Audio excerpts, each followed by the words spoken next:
São 3 jovens, assim, intrépidos, que são convocados pela igreja para combater as forças das trevas. Chega aqui e descobre que tudo é verdade. Tem mula sem cabeça. Quem viu aquele desenho Caverna do Dragão, onde jovens tinham aquelas armas especiais, arco mágico, escudo, manto da invisibilidade, era muito legal. Então, assim, nem tudo foi inspiração literária. O Caverna do Dragão, o Scooby-Doo, foram muito fortes aí para mim. Você pegou elementos também de muita coisa que você viu e que você leu, né? Exatamente. O livro mesmo que me abriu a cabeça foi do Bernard Cornwell, que ele fez uma saga do Rei Arthur, mas ele fez como se fosse o mais realista possível.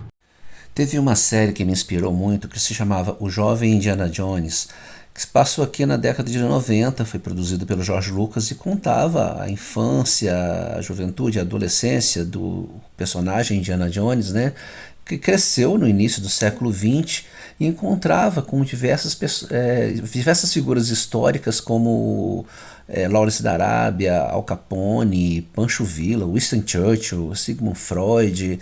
E eu pensei, e aquela série também era uma aula de história, divertia e ao mesmo tempo dava uma aula de história, mostrando que os personagens históricos, né, personagens verdadeiros. E eu pensei, eu queria que os baluartes também tivessem essa interatividade com personagens históricos do século XVIII. Então eu pesquisei muito. Então, por exemplo, numa parte desse livro, eles se conhecem na Itália depois que eles vão para o Brasil. Então tem uma parte que eles literalmente são caça-fantasmas de uma... Estava até na moda agora, né? Uma freira fantasma. Eu comecei a escrever isso 12 anos atrás e não tinha moda desses filmes, agora tem, né? De freira fantasma. E aí eu fui pesquisar e descobri que lá perto de Gênova tem um castelo de Montaldel em que realmente existe uma lenda de uma freira que ela foi amante do senhor do castelo.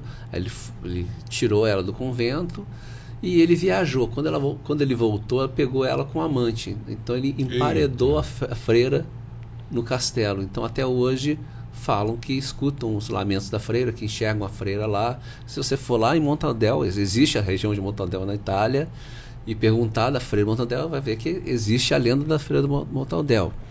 E em 1780 essa lenda já existia, e eu resolvi colocar... O Scooby-Doo tinha muito isso, né? Não sei se você vai lembrar do Scooby-Doo antigamente, ele tinha participações especiais. Parecia o Batman no Scooby-Doo, parecia os Globetrotters no Scooby-Doo. E eu resolvi pegar personagens históricos e colocar. Então, por exemplo, o Napoleão, vamos dizer, Napoleão naquela época tinha 11 anos. Então, o meu personagem é o professor de xadrez do Napoleão. Então ele conversa com o pai do Napoleão, foi precisar quem é o pai do Napoleão? Aí fui descobrir que o Napoleão, ele não falava francês até os 18 anos. Então, 11 anos ele só falava italiano. Que ele nasceu na Córcega, né?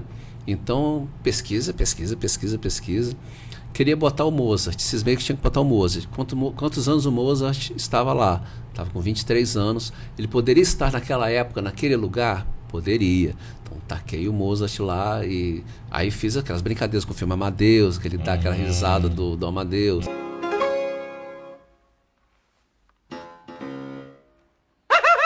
Ele ajuda eles a caçar fantasmas lá também. Botei a Mary Wollstonecraft, que é uma das precursoras do feminismo, e ela morreu. Ela na época ela tinha uns 19 anos, né? No livro, né? Anos depois ela deu à luz, ela morreu. Sim. Ela deu à luz justamente a Mary Shelley, que é a autora do Frankenstein. Então eu quis fazer essa brincadeira de coisa. E aí quando chega no Brasil, eu salpico ali, eu tenho participações do Tiradentes, que estava lá, tem uma menina, tem uma moça que estava, tô com dor de dente aqui, mas tá para chegar um Tiradentes ali que vai me ajudar. E quando chega é o Joaquim José. Joaquim José. Tem o Aleijadinho, nunca se explicou por que o Aleijadinho ficou Aleijadinho. Então, assim, se não tem uma resposta, eu posso dar a minha versão, né? Portanto, que ele tenha a idade certa, esteja no lugar certo. Então, por que ele não pode ter começado a ficar aleijado numa luta contra um bruxo? Então foi... Por que não, né? Por que não? Então eu fiz várias dessas brincadeiras. Aí tá, de folclore brasileiro, tá a Cuca e os Curupiras. E agora eu estou escrevendo sobre o Saci. Aí o Tiradentes e o Aleijadinho tem uma participação maior, né? Baluartes, Terra Sombria.